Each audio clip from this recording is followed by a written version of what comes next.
20 maj, hir i pashmangshëm, në të cilin kemi shpengimin nëpërmjet gjakut të tij, faljen e shkeljeve, sipas pasurisë së hirit të tij, të cilin e bëri të teprojë ndaj nesh.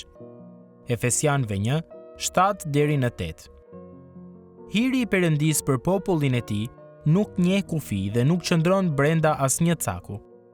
Për të ditur të vërtetën e kësaj, nuk ka pse të shohin në ndonjë vend tjetër veç kryqit të Krishtit, me anë të cilit ne kemi shpengimin nëpërmjet gjakut të tij.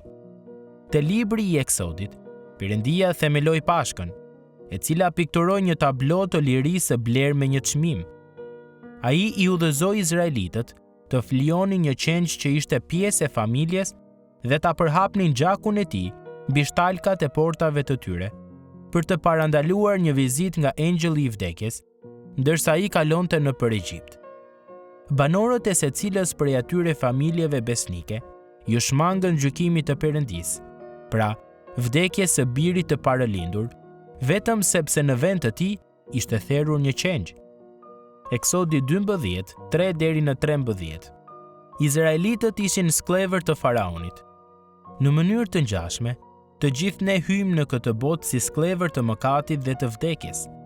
Çmimi i faljes son ishte vetë gjaku i Krishtit, i cili e përmbushi shpengimin si qengji i madh i Pashkës, për të gjithë ata që mund të besojnë në të. Është gjaku i tij që na çliron përjetësisht nga vdekja për në jetë. Krishti nuk erdhi në tokë për të na treguar se si të bëhemi të krishterë. Ai nuk erdhi për të na thënë se ç'duhet të bëjmë për të shpëtuar veten. Ai erdhi për të bërë atë që ne nuk mund ta bëjmë dot, për të na shpëtuar. Ai veproi në emrin ton, duke na ofruar faljen që për ne është falas, por që Perëndisi kushtoi shumë.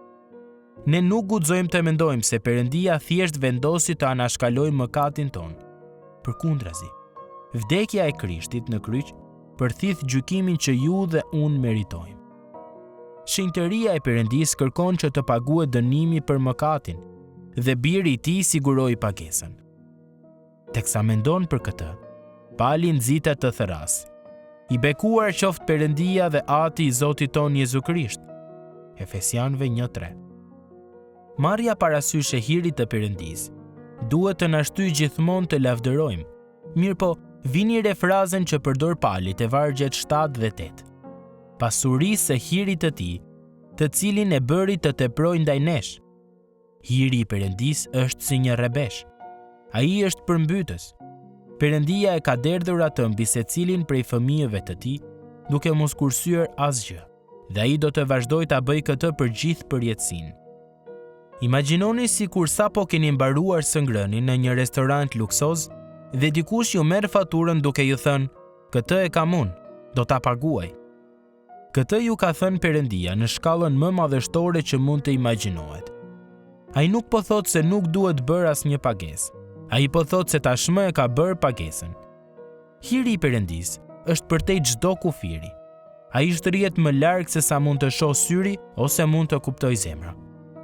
Prandaj, edhe pse kur ktheni kokën pas në ditën ose javën e fundit, do ta dini se jeni mëkatar. Ju mund të dini edhe këtë. Nuk mund të mëkatoni dot më shumë nga sa mund të falë Perëndia, dhe mund të jeni të sigurt se ai që filloi një punë të mirë në ne, do ta përfundojë atë në ditën e Jezu Krishtit. Filipianëve 1:6. Ju do të shijoni përjetimin e hirit mbi hir për gjithë përjetësinë.